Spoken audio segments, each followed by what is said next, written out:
본 방송에서 제공하는 투자 정보는 투자 판단에 대한 조언입니다. 방송에서 제공하는 주식의 가치, 가격 상승 및 하락에 대해서는 방송사에서 보장하지 않습니다.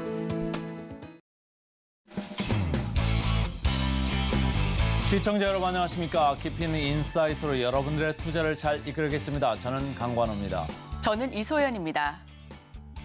어제 우리 코스피 지난 주말 이스라엘 하마스 간 전쟁 때문에 관심이 있었습니다만 약간 비껴갔죠. 그렇지만 코스닥 시장은 사뭇 달랐습니다. 그동안 2차 전지주, 로봇주들 개인들의 관심주였는데 어제도 하락폭이 심했습니다. 최근에 수급 구조가 악화되고 있습니다. 성장 테마주들이 내려가니까 이미 저평가인 가치주들, 같이 내려가는 모습도 계속 보이고 있습니다. 당분간 개인들 신용관리, 위험관리가 필요해 보입니다. 뉴욕 증시 중동 리스크에도 3대 지수 3거래일 내내 상승 마감했습니다. 국채 금리와 유가가 하락세로 돌아선 것이 증시에 긍정적인 영향이 미쳐진 건데요. 오늘도 증시팔과 함께 하시면서 인사이트 얻어가시길 바랍니다. 자, 오늘도 증시팔 그리고 시청자 여러분 모두 화이팅입니다. 화이팅! 미국 시장 그리고 암호화폐 시장 함께 알아보는 순서입니다. 오늘도 더드림 에센스의 우혜진 전문가 함께 하겠습니다. 안녕하세요. 네, 안녕하세요. 자, 미국 시장 연 이틀 괜찮았네요. 네, 뉴욕 증시 좋았습니다. 이 중동발 불확실성이 지속이 되고 있음에도 불구하고 연일 상승세를 이어가면서 3대 지수 일제히 상승 마감을 했습니다. 사실 이런 상황들이 좀 언제 끝날지 알 수 없는 상황이지만 그래도 좀 증시 단단하게 잡아주고 있었는데요. 연속적으로 좀 상승을 했죠. 국채 금리가 하락을 하면서 또 긴축 위험이 줄어든 것도 또 한몫을 했습니다.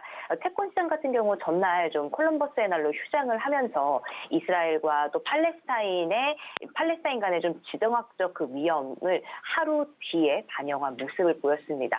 아무래도 안전자산인 이 국채 가격이 오르면서 금리는 반대로 좀 하락을 하잖아요.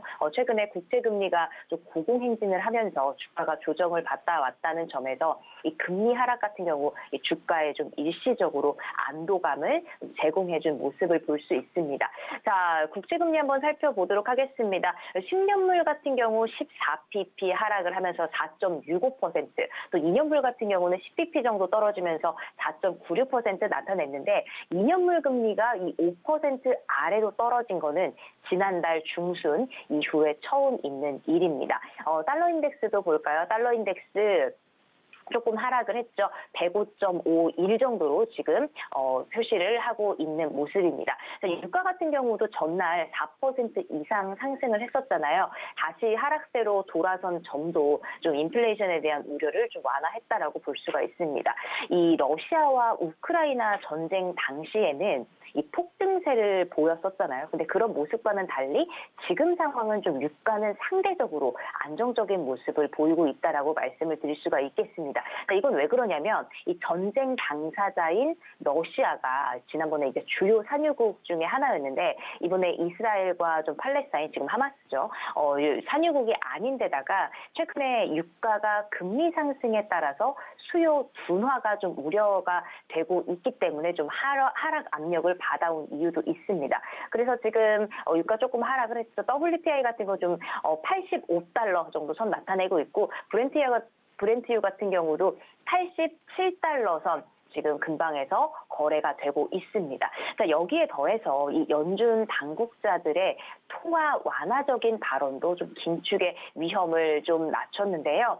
댈러스 여는 총재죠. 노리로곤 총재 같은 경우는 장기 금리가 높은 수준을 유지를 하면은 이 연준이 금리를 조금 더 올려야 할 필요성이 줄어들 수 있다라고 했고 연준 내에서 이 대표적인 비둘기파 위원으로 꼽히고 있는 보스틱 여는 총재 같은 경우는 이 통화 정책이 좀 제약적 위치로 이동을 했다라고 이야기를 하면서 더 이상 좀 금리를 인상할 필요가 없다라고 또 언급을 했습니다. 또 카리카시 여는 총재 같은 경우도 인플레이션을 낮추는 데 있어서 장비 수익률의 상승이 일부 좀 도움이 된다라는 것은 확실하다라고 이야기를 했죠. 그래서 정부에서 국채 수익률 상승이 좀 긴축 효과가 있다는데 좀 동의하는 발언을 했습니다. 이렇게 뭐 시장에서는 금리 인상이 조금은 마무리될 것이다라는 비둘기파적 발언들도 조금 더해진 모습입니다. 하지만 조금 아쉬웠던 것도 있죠. 미 9월 이 뉴욕 연은 기대 인플레이션이 3.7%로 전월 대비 0.1% 소폭이지만 상승을 했습니다. 어떻게 보면 지난달에 유가 상승도 엄청 있었고 유가가 많이 올라왔었고 거의 95달러까지 찍었었기 때문에 좀 여러 가지 부분들이 좀 피할 수 없는 부분으로 좀 우리가 볼 수 있습니다. 자, 이 산유국이 아니라고 해도 아무래도 이 중동에 대한 그런 정세 불안에 따라서 유가까지 사실은 조금은 불안정한 상황이잖아요. 다른 인플레이션 우려가 남아있는 점도 조금 변수로 작용을 하겠죠. 자, 이런 것들을 앞두고 그래도 지금은 이런 지정학적 리스크 조금은 넣어두는 모습입니다. 그러니까 10월달 기대 인플레 좀 어떻게 나와줄지도 우리가 좀 체크를 해봐야겠고요. 이번 주에 예정된 또 물가 보고서들 또 이제 10월달에 기업들의 3분기 어닝 시즌이 본격화되고 있는데 10월달 시장 어떻게 보면 기대 반 좀 걱정 반일 것 같습니다. 계속해서 흐름 체크하시면서 투자 전략 세워나가시면 좋겠습니다. 어쨌든지 최근에 미국 시장에서는 미국 국채 금리가 약간 한풀 꺾이면서 이제는 조금 내려가는 국면 아닌가 이런 생각이 주식 시장에도 지금 배어들고 있는데 우리 시장에는 아직 그 감감무소식입니다. 좀 기대를 해봐도 좋을 것 같은데 계속 늦어지는 이런 모습, 수급 악화가 계속 양화를 구축하는 이런 모습이 우리 시장에서 있어서 좀 안타까운데 말이죠. 자, 미국으로 가볼까요? 미국 애플, 마이크로소프트 다 내렸습니다. 구글도 조금 내렸네요. 의료용 AI 나온다고 하는데도 주가가 크게 움직인 게 없었어요. 네, 그렇습니다. 최근에 좀 M7 전체적으로 봤을 때 급락의 흐름을 보였다가 그래도 조금 다시 한번 상승의 흐름을 보이면서 지금 주가 전체적으로 대형주 전체적으로 조금씩 좀 혼조세, 좀 등락을 반복하는 모습을 보이고 있는데 사실 이 등락의 반복 큰 의미를 두지는 않아도 될 것 같다는 좀 의견 드리도록 하겠습니다. 먼저 이 구글 클라우드 좀 이야기를 해보도록 할 텐데 구글 클라우드가 의사, 바이오 기업 이런 의료업계 종사자를 대상으로 해서 새로운 AI 기반 검색 기능을 내놨습니다.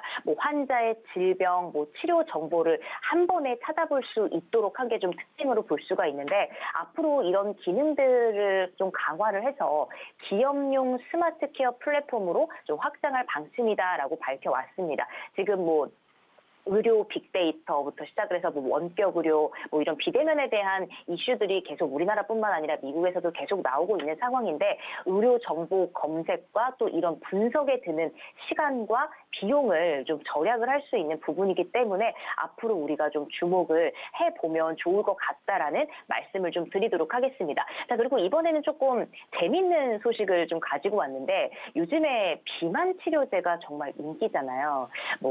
지금 위고비, 마운자 이런 부분들의 기적의 비만 치료제가 선풍적으로 인기를 끌고 있는 가운데 지금 콜라나 이런 식음료 주가 하락이 이어지고 있다라는 소식을 가지고 왔습니다.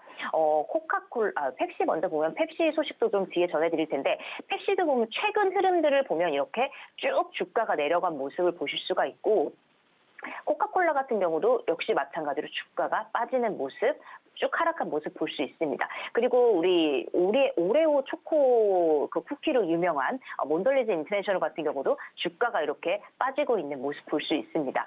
자, 이 비만 치료제가 나왔기 때문에 사람들이 조금은 더 안정감을 가지고 좀 안심하고 이런 음식들을 더욱더 소비를 많이 할 것이다라는 예측과는 달리 지금 주가에 타격을 입고 있는 모습입니다. 아무래도 살찌는 먹거리들에 대한 이 구매에 대한 많은 소비자들이 이제 조금 흔들리는 모습, 그런 모습도 좀 볼 수가 있는데 이런 이 심리들이 주가에 좀 부정적인 영향을 줬다라고 좀 말씀을 드릴 수가 있겠습니다. 하지만 이 반대로 이 미국의 대형마트에 가보면 이 약국, 의약품을 같이 파는 그런 대형마트들도 많이 있거든요. 그래서 그런 경우에 비만 치료제 열풍이 좀 마트에 도움이 될 수 있다라는 분석도 지금 또 나오고 있습니다. 아무래도 체중 감량에 신경을 쓰면서 대체로 건강에 대한 이 관심이 커지고 있기 때문에 의약품 구입을 좀 늘릴 가능성이 크다라는 분석까지 함께 가지고 나오고 있습니다. 자, 미국도 그렇지만 우리나라 같은 경우도 뭐 체중 감량에 대한 열망이 있기 때문에 관심 있는 분들은 해당 주가 뭐 이런 부분들 체크해보라는 의미로 제가 좀 가지고 나왔습니다. 아무래도 우리나라도 지금 이 콜라에 대한 그 사람들의 그 열망을 멈출 수가 없잖아요. 그래서 제로에 대한 그 소비가 계속 늘어나고 있는데 관심 있는 분들 좀 체크를 해보시면 좋을 것 같습니다. 자, 펩시콜라 다시 한번 이야기를 해보도록 할게요. 펩시코 같은 경우 월가 예상치를 뛰어넘는 실적을 발표를 했습니다. 3분기 매출 234억 5천만 달러, 주당 순이익 2.25달러를 기록했다고 보고를 했는데 월가 예상치를 넘어선 거죠. 자, 전체 생산과 판매량 이번 분기에 조금 감소를 했지만 뭐 감소를 한 모습은 있지만 그래도 좀 나쁘지 않은 모습입니다. 펩시 같은 경우에 인플레이션을 완화하기 위해서 제품 가격도 인상한 바 있다라는 점도 다시 한번 좀 말씀을 드리도록 하겠습니다. 자, 리비안 같은 경우 지금 주가의 등락이 굉장히 좀 심한 모습 볼 수 있는데, 자, UBS에서 리비안을 매수로 좀 상향을 하고 목표가도 24달러를 제시를 했습니다. 어떻게 보면은 목표가가 원래는 목표가 26달러였는데 24달러로 조금은 하향한 모습을 볼 수 있지만 그래도 지금 이런 하락세를 보였던 모습들이 좀 매수 기회다라고 이야기를 하면서 좀 펀더멘털 같은 경우도 개선되고 있는 점과 함께 접목을 시켜서 매력적인 매수 포인트가 될 거다라고 좀 이야기를 하면서 주가 상승이 있었고요. 거의 뭐 오늘 5% 가까이 상승한 모습 보실 수 있습니다. 자, 그리고 우리 9월에 거의 뭐 IPO의 대어였던 ARM 홀딩스, 이번에 뭐 JP모건에서 비중 확대 의견을 냈는데 비중 확대와 더불어서 목표 달러 70달러를 또 제시를 했습니다. 아무래도 ARM이 이제 반도체 시장 내에서 뭐 자동차, 데이터 센터 컴퓨팅 등등등 이런 성장세가 높은 분야에 진출을 해서 좀 수익성을 올릴 걸로 좀 전망을 했고요. 아무래도 ARM 같은 경우에 향후 뭐 3년간 여러 가지 더 많은 IP 콘텐츠를 통해서 더 높은 로얄티율들을 좀 받을 수 있을 거로 예상을 하면서 주가에 대한 좀 긍정적인 소식을 내놨다는 소식 전해드리도록 하겠습니다. 자, 10월달 3분기 어닝 시즌 본격화되고 있죠. 관심 있는 종목군뿐만 아니라 뭐 전체적인 시장 흐름 같이 체크하시면서 투자 전략도 세워나가시면 더 좋겠네요. 저도 개인적으로 뭐 콜라나 사이다 이런 거보다는 물을 먹고 싶은 생각이 점점 많아지더라고요. 그래서 최근에 주가 이렇게 빠진 거 깜짝 놀랐습니다. 자, 그리고 ARM 어제 주가가 2.7% 올랐네요. 최근에 뭐 분위기 다시 좋아지나요? 그 반도체 지수도 1.3% 올랐기 때문에 우리 시장도 오늘 좀 기대를 해보기로 하고요. 자, 비트코인 어땠습니까? 네, 비트코인 정도 살펴를 보면은 이런 지정학적 리스크에도 불구하고 큰 폭으로 빠지지 않고 계속해서 좀 3,700만 원 선대 지금 유지를 하는 모습 보이고 있습니다. 이더리움 같은 경우도 지금 크게 빠지지 않는 모습이고요. 리플 같은 경우도 빠지긴 했지만 그래도 큰 움직임 없이 계속해서 좀 횡보세 이어가는 모습이다라고 말씀을 드릴 수가 있겠습니다. 자, 주식시장도 이제 그나마 좀 지켜주고 있고 가상자산 시장도 이렇게 조금 지켜주고 굳건한 모습을 좀 지켜주고 있다라고 말씀을 드리고 있는데요. 자, 이런 이 가상자산 시장에 그래도 좀 굳건한 모습을 지켜주는 것, 아무래도 이 탈중앙성에 대한 이야기 계속 나오고 있죠. 가상자산 같은 경우는 이 여러 특이하게 탈중앙성, 이 중앙 조직 이런 기관 단체가 없어도 참여자들에 의해서 자율적으로 좀 운영되고 유지되는 게 특징이잖아요. 그래서 지정학적 이슈에서도 조금은 자유로울 수 있다라는 것들 여러분 투자자들은 이런 포인트도 좀 체크를 하시면 좋을 것 같습니다. 자, 그래서 지금 이 탐욕 지수 같은 경우에 좀 투자 심리가 계속 조금 올라오고 있어요. 50을 가리키고 있어서 좀 중립적인 상황이다라는 말씀을 좀 드리도록 하겠습니다. 자, 비트코인 이달 들어서 조금 상승세를 보이고 있죠. 2024년 비트코인의 좀 강세장, 이 랠리가 이어지나 이런 이야기들도 나오고 있는데 아무래도 비트코인 같은 경우에 비트코인 물량이 좀 장기적으로 봤을 때 역사상 최고치에 이르고 있다라는 분석도 지금 나오고 있습니다. 아무래도 장기적인 관점에서 장기 투자자들이 시세 상승을 예측을 하고 있는데 또 한 가지 또 말씀을 드리면 비트코인의 반감기라고 하죠. 약 4년 정도 주기를 두고 채굴의 보상으로 이제 지급이 되는 비트코인의 수가 절반으로 줄어든다라는 이제 반감기를 또 이야기를 하잖아요. 채굴 보상이 절반으로 줄게 되면은 이 채굴량도 반토막이 나면서 공급량이 상대적으로 줄어서 가격이 상승을 하게 되는데 자 이런 반감기 또 내년에 대한 그 비트코인 ETF, 현물 ETF 같은 기대감까지 계속해서 좀 그런 호재들이 쌓여가면서 2024년 좀 비트코인의 랠리가 이어질지 좀 기대가 되는 모습입니다. 자 4분기 본격화한 지금 가상자산의 흐름들 또 여러분 전체적인 흐름들 같이 좀 체크해 나가시면 좋겠습니다. 항상 재화에는 희소성의 원칙 이런 게 적용이 되는데 24년 비트코인 랠리 설까지 오늘 잘 들었습니다. 고맙습니다. 네, 고맙습니다.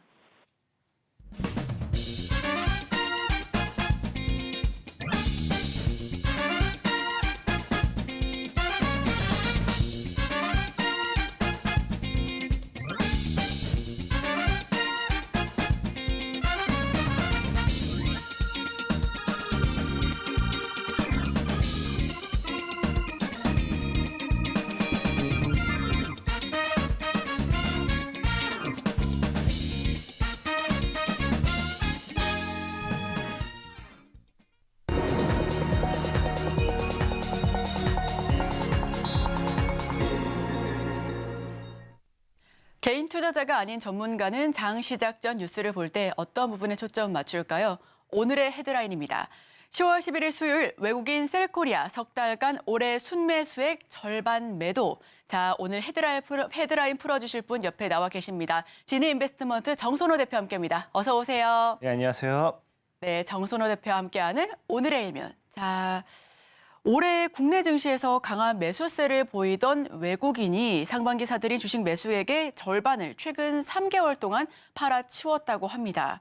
미 국채금리 급등과 원달러 환율 상승의 여파라고 하는데 대표님 헤드라인 풀어주시죠. 일단은 최근에 진짜 외국인들의 매도세가 굉장히 많이 나오게 됩니다. 근데 이런 뉴스들이 많이 나오는 게 뭐냐고 하면은 사실 많은 투자자분들을 좀 겁주기 위함이 아닌가라고 좀 생각을 해보고 있어요. 실질적으로 뉴스의 내용을 하나 좀 보고 간다라고 하면은 상반기에 절반을 팔았다라고 하지만 얼마를 팔았느냐? 석 달 사이에 6조를 팔았다라고 합니다. 그러니까 이러다 보니까 개인 투자자들 입장에서는 굉장히 위축될 수밖에 없고 투심이 악화될 수밖에 없는 상황이지 않나. 특히나 이제 모두가 아는 사실, 우리가 삼고라고 표현을 하죠. 이제 고달러라든지 고유가라든지 고금리의 영향, 이런 영향으로 함께 시장이 무너지기도 했고요. 최근에는 이스라엘 전쟁 여파까지 다가오면서 시장이 굉장하게 불안감을 많이 가속화시키고 있습니다. 그러다 보니 어제 같은 경우도 어땠습니까? 코스피 기준으로 봤을 때 이제 하락폭 뭐 이런 걸 보는 게 아니라 고점 기준으로 봤을 때 약 2% 정도의 하락이 나와줬고요. 코스닥 같은 경우도 고점 기준으로 봤을 때 약 4%의 하락이 나와줬습니다. 이러다 보니까 이런 타이밍에서 외국인이 상반기에 6조를 팔았다. 충분히 개인들에게는 뭐가 될 수밖에 없느냐? 이 시장에 대한 손절매를 유도할 수 있는 걸 하락을 유도하는 뉴스들이라고 생각을 합니다.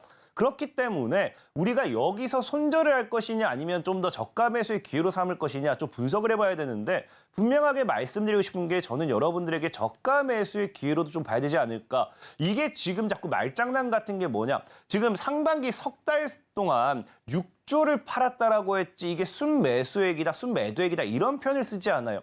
말 그대로 내가 6조를 팔았지만 3조를 사도 6조를 팔았다고 할 수 있는 겁니다. 그렇기 때문에 이게 좀 말장난이라는 거고 그렇다라고 하면 이런 말장난 속에서 외국인들이 과연 매수하고 있는 것이 무엇인가를 우리가 좀 찾아볼 필요가 있다라고 말씀을 드리고 싶어요.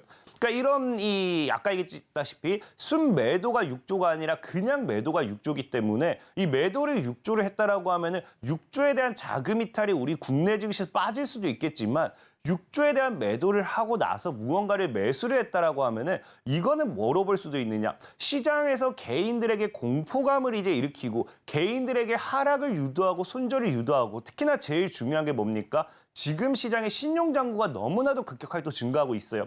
최근에 이제 2021년도, 2022년도 들어오면서 이제 우크라이나 러시아 전쟁 뭐 이런 것들, 금리 인상 이런 것들과 함께 증시를 무너뜨리면서 이 개인들의 이 신용 자금을 좀 많이 없애놨다라고 하면은 우리가 최근 이번 연도에 2차 전지 랠리와 로봇주 랠리를 통해서 개인들의 신용이 너무나도 급격하게 또 증가를 했죠. 그러다 보니 이런 신용 잔고를 좀 털고 갈 필요도 있다라고 저는 생각을 하고 있습니다. 그런 과정에서 지금 외국인들이 무엇을 하고 있다? 이 하락을 유도를 하고 있는 게 아닌가 좀 생각을 해보고 있는 거고요. 그렇다라고 하면 이 하락 유도 속에서 개인들의 손절을 유도하고 난 뒤 과연 외국인들은 6조를 팔았지만 그 와중에도 산 종목 아니면 그 와중에도 산 업종이라든지 테마가 있다라고 하면은 뭐 할 수밖에 없다. 시장이 반등을 했을 때 그 관련되어 있는 테마라든지 그 관련되어 있는 업종의 반사이익의 수혜주들이 그 시장의 상승을 견인하는 모멘텀, 업종 테마가 될 수밖에 없겠다라고 좀 생각을 한 겁니다.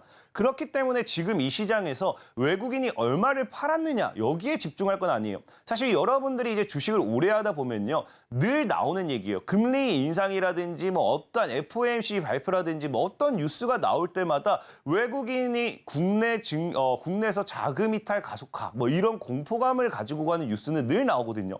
그럼에도 나오는 뉴스들이 외국인들이 무엇을 샀답니다. 실질적으로 여러분들이 과거 2022년도의 뉴스를 좀 찾아보시면 아시겠지만 그 당시에도 러시아, 우크라이나 이 전쟁이 장기화가 되면서 증시가 많이 휘둘리기 시작했을 때 그 당시에도 이제 외국인의 자금 이탈, 유출 우려 뭐 이런 것들이 나와줬지만 2차 전지주는 매수했다. 이런 뉴스들이 많이 나왔어요. 그리고 2023년도에 어떻게 했습니까? 2차 전지주가 강한 상승을 가지고 왔습니다. 그렇기 때문에 지금 시장은 우리가 집중을 해봐야 될 게 6조를 매도했다가 아니라 무엇을 샀는지 봐야 된다는 거고 그럼 과연 이런 시장 속에서 무엇을 샀는지 봤더니 우리가 뉴스 자료를 좀 더 보고 가도록 할게요. 과연 무엇을 샀느냐? 자, 올 들어 이제 최장기가 순매도한 외국인들이 뭐 이 종목을 샀다라고 하는데 여기서 뭘 삽니까? 이 구간이 중요한 거예요. 기아, 현대차, 포스코, 인터내셔널 등 그다음에 10거래일 이상 연속 순매수. 아까 분명히 뭐라 했어요? 고유가, 고달러, 고금리 뭐 이런 여파로 이미 외국인들은 계속해서 팔고 있다. 외국인이 6조 매도했다. 특히나 이스라엘 전쟁 리스크가 갑자기 터지게 되면서 또 매도세가 나온다라고 하는데 실질적으로 그 외국인들이 사들이는 것 그냥 단순하게 사들인 것도 아니에요. 몇 거래일 동안 10거래일 동안 연속적으로 매수를 했다라는 거는 분명히 이 세 가지 기업에 대해서 뭔가 좀 공통적으로 바라보는 게 있다라고 우리가 좀 생각을 해볼 수 있습니다. 사실 여러분들이 현대차, 기아, 뭐 포스코 인터내셔널, 그러니까 포스코 인터내셔널까지는 좀 여러분들이 어려울 수 있겠지만 이 현대차와 기아를 놓고 보면 이 두 기업은 사실 같이 간다 보셔야겠죠. 같이 간다 봐야 되고 최근에 이제 미국 시장에서도 전기차 판매량이라든지 자동차 판매량이 급증하게 되면서 실적에 대한 모멘텀도 있는 기업은 맞습니다. 하지만 과연 이 세 가지 기업이 숨겨진 모멘텀이 무엇이 있을지 분석하는 것이 우리 같은 사람들이 하는 거겠죠. 자, 그래서 봤더니 일단 현대차 같은 경우는 사실 많은 분들이 잊고 있지만 당장에 나온 이슈가 또 뭐가 있느냐. 현대차 같은 경우는 이제 미국 시장에 뭐 하고 있다? 이 수소차 또 뉴스를 또 넘어가도록 할게요. 수소차 관련되어 있는 포기 절대 못한다라고 하면서 미국에서 또 한판 승부 벌이겠다. 그러면서 수소차 관련되어 있는 모멘텀의 투자 모멘텀들이 나오기 시작을 하죠. 근데 현대차는 많은 분들이 자꾸 이제 잊고 계시는 것 같은데 옛날부터 그랬습니다. 전 세계가 전기차에 올인할 때 현대차는 어디로 올인을 하느냐? 수소차에 올인을 한다고 하면서 우리는 수소차에서 승부를 보겠다. 그러면서 수소차 관련되어 있는 모멘텀으로 가장 컸던 것이 사실 현대차예요. 그러면서 전기차 같은 경우는 테슬라, 수소차 같은 경우는 현대차 이렇게 좀 보시면 좋은데 그러다 보니까 일단 현대차 관련되어 있는 모멘텀 사실 뭐 다른 아까 얘기했던 실적 모멘텀도 따라와 줄 수 있겠다 생각은 하지만 저는 역시나 현대차 하면 수소차가 아닌가 좀 생각을 해보고 있고 그러다 보니까 그럼 포스코 인터내셔널도 수소차 관련되어 있는 모멘텀이 있느냐 봤더니 굉장히 재밌죠. 이미 현대차와 같이 가는 기업입니다. 사실 이 기업에 대해서 아시는 분들은 미리 알겠지만 제가 뉴스 자료를 통해서 좀 설명을 드릴게요. 자, 보면 이미 현대차에 뭐 한다? 구동 모터코어 685만 대 공급 예정입니다. 근데 이게 최근에 나온 뉴스죠. 최근에 나온 뉴스고 이 뉴스와 함께 외국인들의 매수세가 함께 들어오고 있다는 거고 자 보면은 실질적으로 구동 모터코어는 뭐다? 자 2차 전지와 더불어 그러니까 뭐 전기차 같은 이런 핵심 부품으로 보기보다는 2차 전지와 더불어 에너지 소비 효율이 우수하고 그다음에 무공해 기준을 충족하는 하이브리드 차라든지 전기차, 수소차 등 친환경차의 심장인 구동 모터를 구성하는 핵심 부품이라고요. 그러니까 즉 여기서 나오는 게 뭐다? 포스코 인터내셔널도 수소차 관련되는 모멘텀이 있구나. 특히나 이제 직접적으로도 이런 부분이 아니라 하더라도 다음 뉴스를 본다라고 하면은 이미 과거 2021년도에 포스코 인터내셔널 뭐 하겠다. 우리는 수소차 부품에 본격적으로 사업에 진출하겠다라고 밝힙니다. 근데 이 타이밍이 이제 여러분들이 아셔야 하는 게 현대차가 지속적인 수소차에 투자를 하고 2017년도, 18년도 이때부터 수소차 모멘텀이 시작이 됐었죠. 그래서 2021년도에 본격적으로 수소차에 올인을 하겠다라고 발표했던 그 시점과 동일하다라는 거예요. 그러면 지금 우리가 조금은 의심해 볼 수 있는 게 무엇이냐? 지금 보면 아시겠지만 방금 10거래일 연속 매수했던 게 뭐다? 다 수소차에 관련되어 있는 모멘텀의 업종의 기업들이에요. 그렇다라고 하면은 지금은 수소차 관련되어 있는 모멘텀의 수혜주들이 움직일 수도 있지 않을까? 외국인들이 개인들의 하락을 유도하면서 개인들의 손절을 유도하면서 6조를 팔고 있지만 수소차 관련되어 있는 종목을 사고 있다? 충분히 의심해 볼 필요가 있다는 겁니다. 특히나 어제장에 이제 에코바이오라는 종목도 움직였습니다. 근데 또 뉴스를 보면 에코바이오 같은 경우도 뭐라고 합니까? 수소차 관련주의 외국인이 몇 거래일, 8거래일 연속 매수를 했다라고요.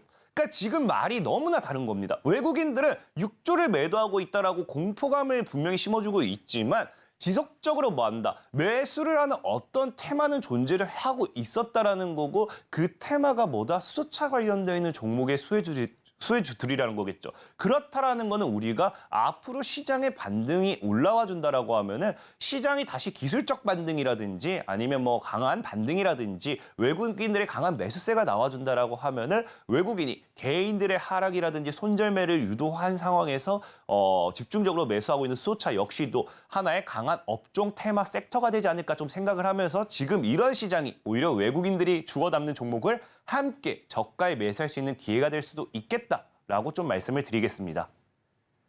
네, 외국인 팔기도 많이 팔았지만 유독 러브콜을 외치면서 담은 종목도 있습니다. 그 대표적인 게 현대차, 기아 그리고 포스코 인터내셔널인데요. 이 공통적인 걸 모아서 봤더니 수소와 관련된 부분이었습니다. 자, 그래서 오늘의 일면 핵심 키워드를 수소차 관련주로 한번 이야기를 나눠볼 텐데 그렇다면 지금 우리나라는 정책적으로 수소와 관련해서 수소차와 관련해서 어디까지 왔는지 현황, 산업은 지금 위치가 어떤 수준까지 왔는지 바로 여쭤보겠습니다. 지금 일단 수소 관련되어 있는 전체적인 시장은 정부 정책을 포함해서 전 세계적인 시장 성장성이 굉장히 가파르게 올라오고 있는 추세입니다. 그렇기 때문에 수소차에 관련되어 있는 모멘텀들도 지금 시에서 꾸준하게 성장하는 부분이고요. 특히나 이제 뉴스를 보시면 또 아시겠지만 지금 수소 산업이 성장을 못하는 게 아니에요. 보면 2050년도에는 1조 달러 규모예요. 규모로 이미 성장이 예상이 되고 있고 그렇기 때문에 여기에 대한 투자 모멘텀까지가 우리가 생각을 해봐야 되는 건데 근데 문제는 뭐다? 분명히 우리나라가 수소차에 대한 투자, 우리나라가 아니죠. 현대차가 수소차에 대한 올인이라든지 투자 모멘텀, 강력한 수소 산업에 대한 이런 성장성을 얘기하고 있습니다. 특히나 우리가 탈탄소 정책이라고 하죠. 이 전 세계적인 탈탄소 정책과 함께 수소 산업에 대한 이 성장성이 굉장히 많이 제기가 되는 만큼 수소차에 대한 모멘텀도 충분히 따라와줘야 되는데 문제가 뭐다? 지금 수소차 시장이 사실은 뒤처지고 있다는 겁니다. 실질적으로 우리나라가 더 가파르게 먼저 투자를 하기 시작했고 가파르게 성장하기 시작했지만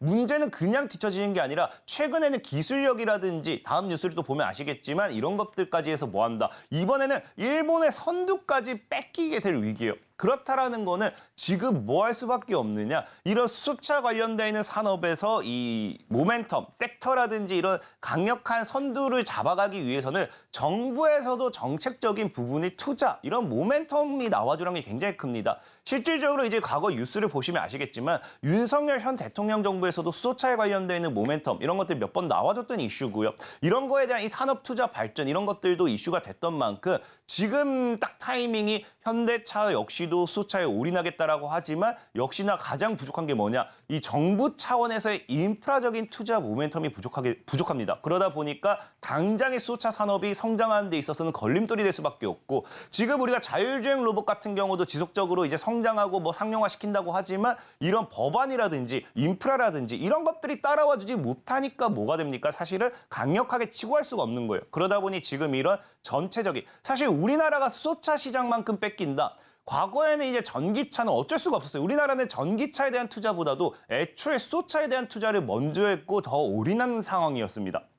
그렇기 때문에 전기차가 뭐 우리가 테슬라가 뭐 전 세계 1위이고 뭐 미국 기업이 2위 뭐 이런 거 뭐 아무것도 의미가 없고요. 수소차에서 만약에 선두를 내주게 된다라고 하면은 그것만큼 치욕적일 수는 없겠다라는 거겠죠. 그렇기 때문에 아마 수소차 관련돼 있는 부분에서는 어떻게든 정부에 대한 투자 인프라적인 부분이 나와줄 확률이 크고 그럼 과연 수소차에 대해서 어떤 인프라가 나와줄 것인가에 대한 좀 분석을 해봐야 되는데 보면 뭡니까? 이 수소차에 대해서 가장 이 수소차의 이 성장을 제한시킨 게 바로 뭐다? 충전소란 겁니다. 아무래도 수소차를 만들고 싶고 인프라를 수소차를 활성화하고 싶고 뭐 하고 싶지만 사실상의 충전소가 너무 없다 보니까 이 충전소 부분 때문에라도 수소차 성장 탄력이 제한되는 부분이 있고 특히나 보다시피 그러다 보니까 아까 얘기했다시피 정부에서의 인프라적인 부분이나 이런 것들 지원 정책 이런 게 나와줄 확률이 굉장히 크다라고 여러분들에게 말씀을 드렸잖아요.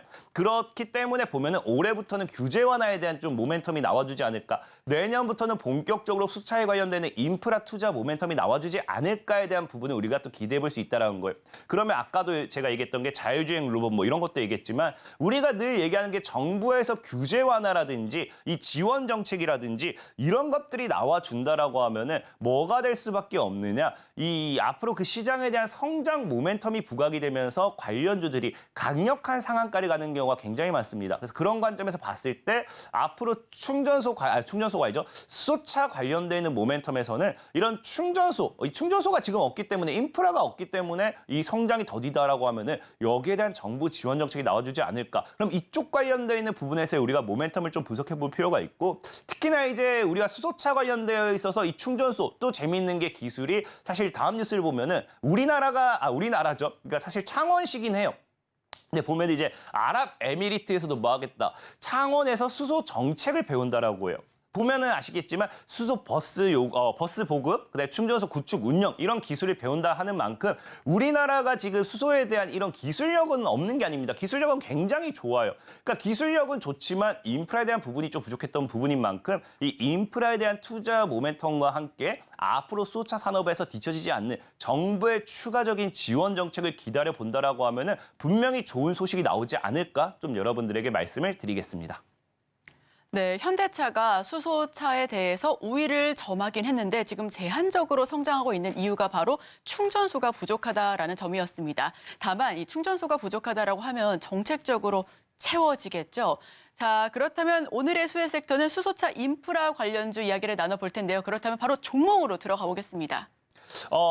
첫 번째 오늘 여러분들에게 소개시켜드릴 종목은 일단 이엔코리아라는 종목이에요. 일단 기본적으로 수소차 관련돼 있는 모멘텀의 섹터 이런 종목들은 다 보면 좋겠지만 그런 종목들 중에서 충전소라든지 인프라 관련돼 있는 모멘텀의 종목을 좀 다뤄보려고 합니다. 일단은 이엔코리아 같은 경우는 과거에도 여러분들이 많이 아실 거예요. 수소차 관련돼 있는 모멘텀으로도 굉장히 많이 움직였던 그런 섹터의 종목입니다. 과거에 뭐 수소차 관련 대장주로도 좀 한번 움직임이 있었던 종목이고요.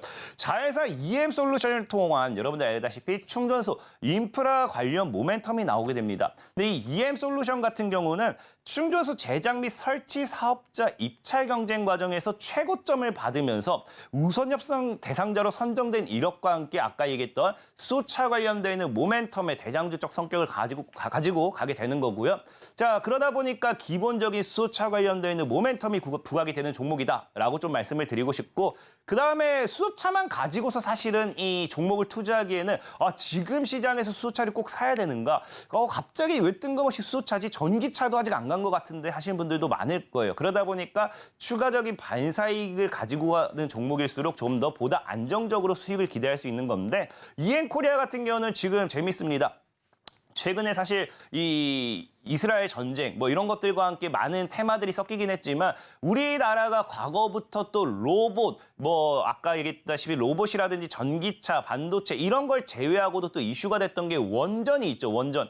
그러면서 이엔코리아가 원전 관련되어 있는 핵심 부품을 또 모듈을 만든다고 하면서 이제 모멘텀이 생기게 되는 거고요. 그러면서 또 이제 추가적으로 이제 최근에 이스라엘 전쟁을 통한 이 방산주들의 움직임이 나와주고 있기 시작합니다. 어제 같은 경우도 빅텍이라든지 이런 종목들이 움직여줬죠. 사실상 그게 아니라 하더라도 러시아, 우크라이나 전쟁을 통해서도 우리나라가 뭐 했습니까? 방산주에 대한 이런 기술력들이 다시 입증이 되면서 방산장비 수출 모멘텀이 나와주기 시작했어요.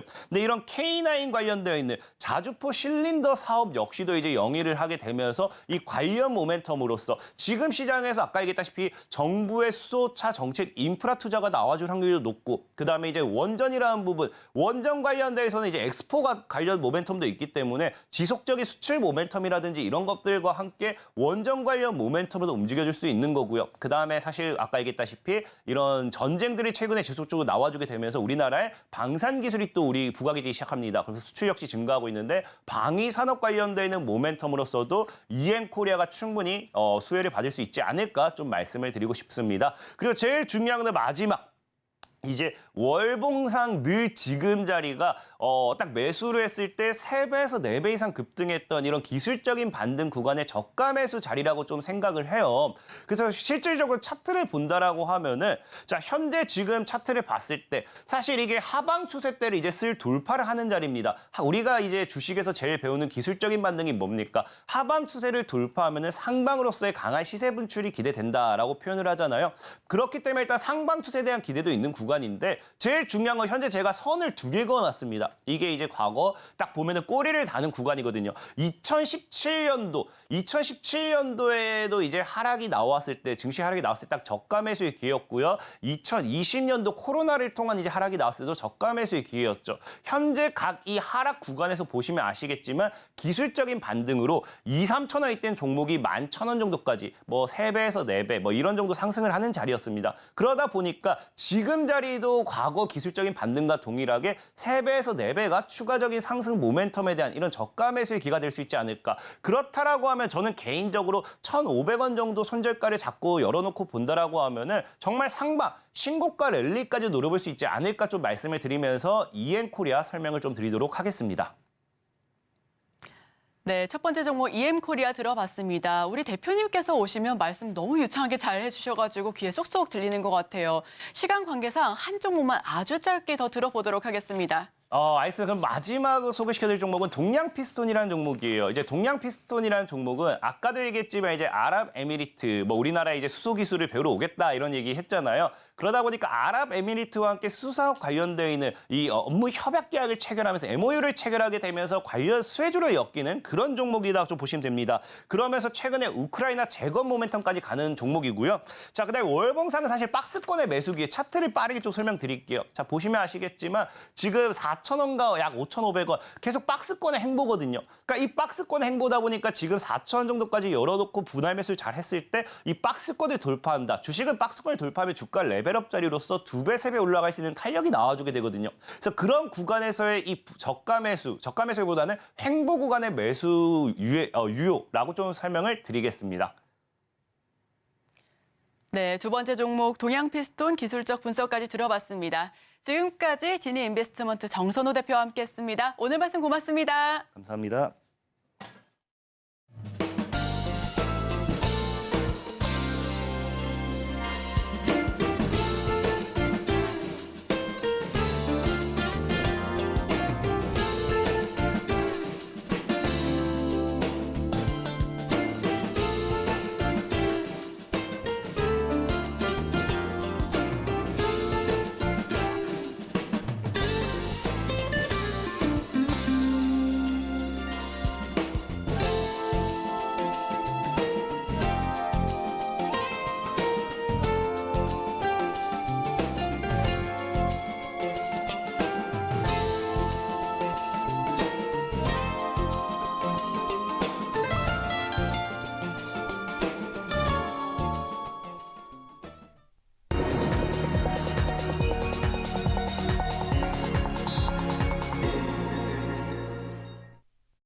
수요일 아침 8시 반입니다. 매일 아침 8시 반 저희 서울경제TV에서 센티멘탈 대 펀더멘탈 매일같이 두 종목씩 하는데 오늘도 주목을 해주시면 좋을 것 같고요. 자, 시작을 해보겠습니다. 오늘은 센티멘탈로 2차 전지 인버스 ETF입니다. 최근에 2차 전지 하락폭이 심합니다. 인버스는 반대로 가는 ETF죠. 그래서 오늘 골라봤고요. 펀더멘탈로 오늘은 S-오일, 지난주에도 말씀드렸습니다.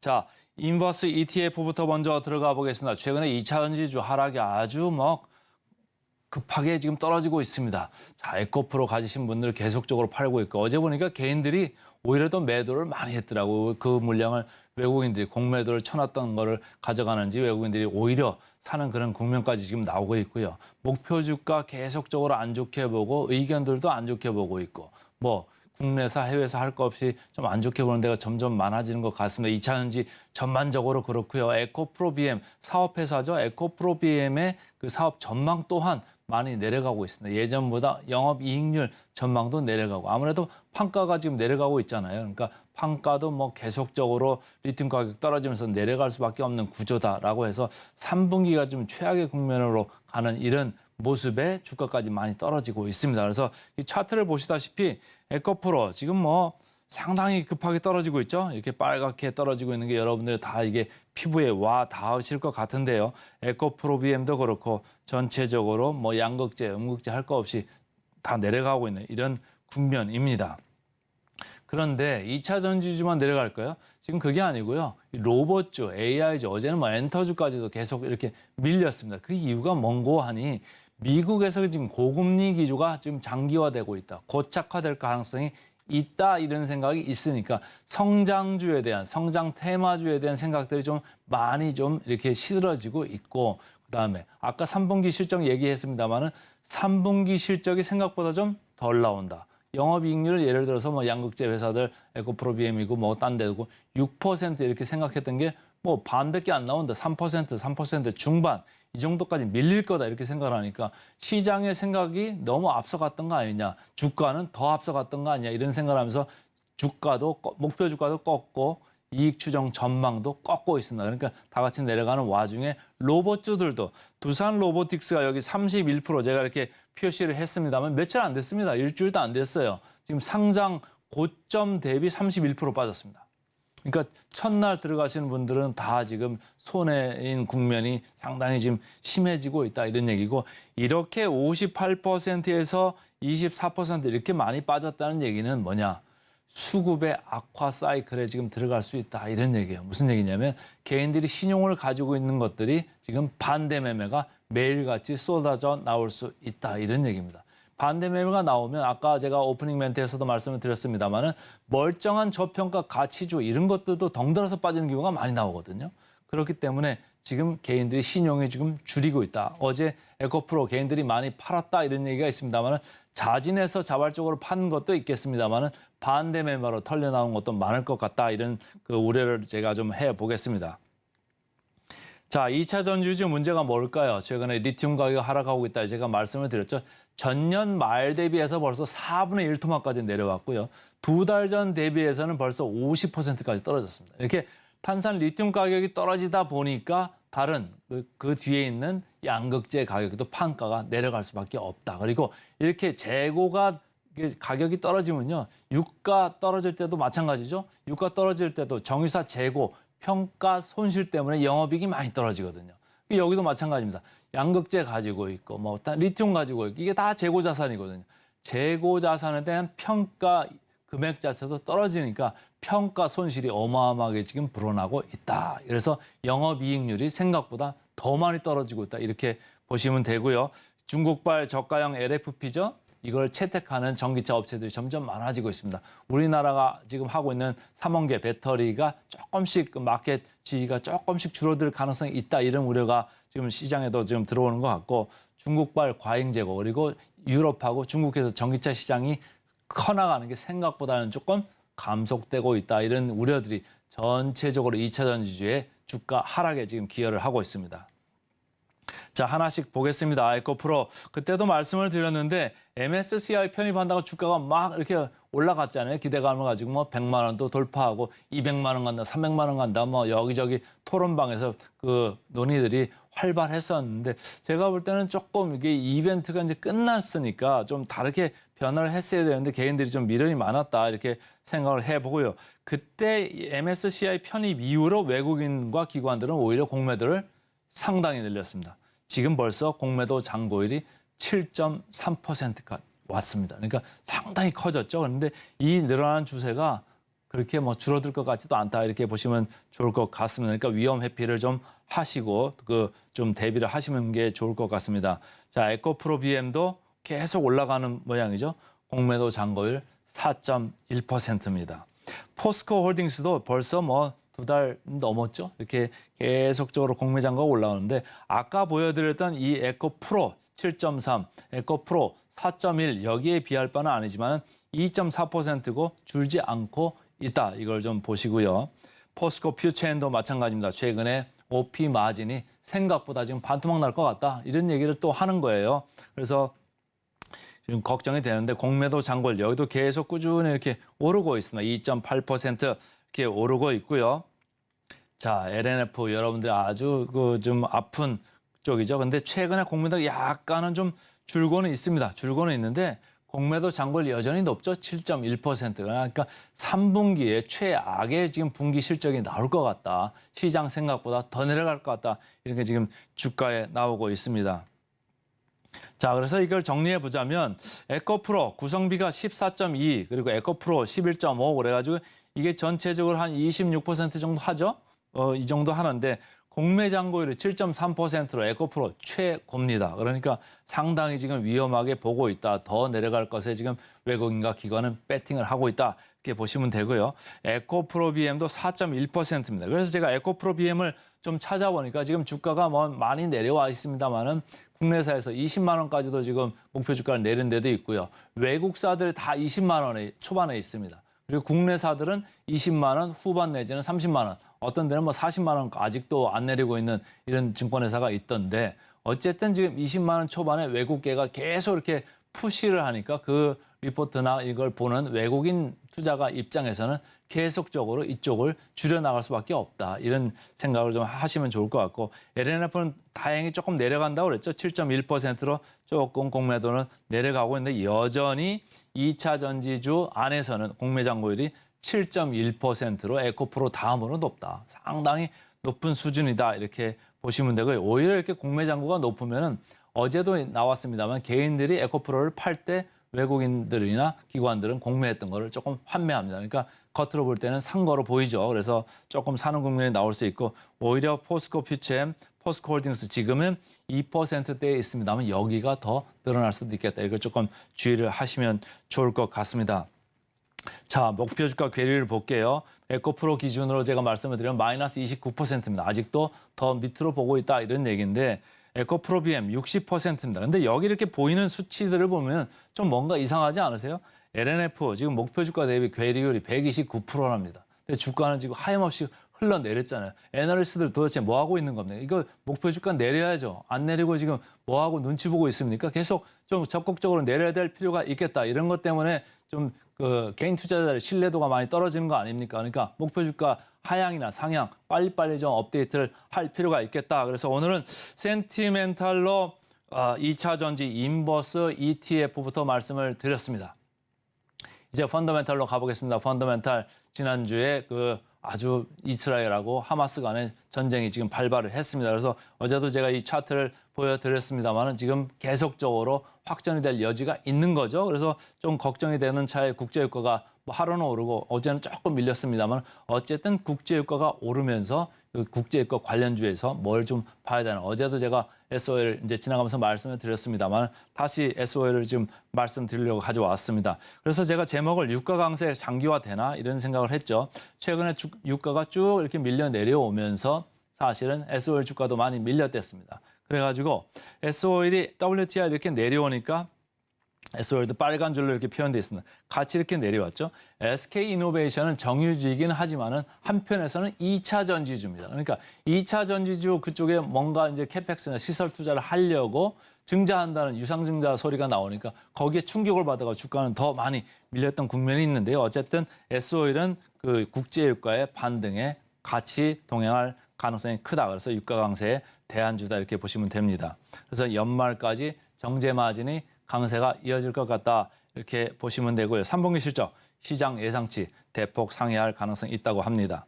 그리고 업종 최선호주로 대안이 될 수 있다 이런 거를 보시면 되고 정기 보수가 끝났기 때문에 이제 판매량도 회복이 될 거다 이렇게 보시면 됩니다. 자, 최근에 이렇게 보시면은 외국인들이 매수를 좀 해 들어오고 있고요. 역사적 밴드에서 하단에 와 있습니다. 그러니까 상당히 좀 저평가되어 있는 게 맞고요.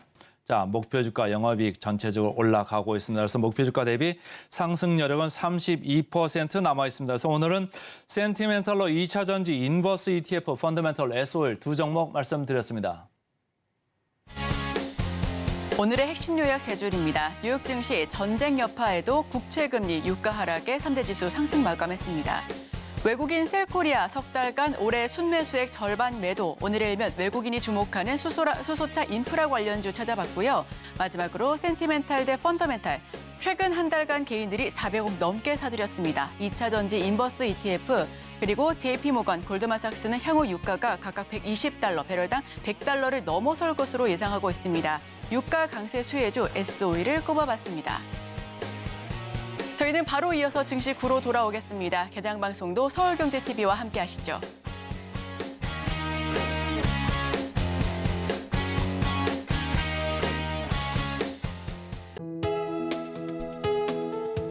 본 방송에서 제공하는 투자 정보는 투자 판단에 대한 조언입니다. 방송에서 제공하는 주식의 가치, 가격 상승 및 하락에 대해서는 방송사에서 보장하지 않습니다.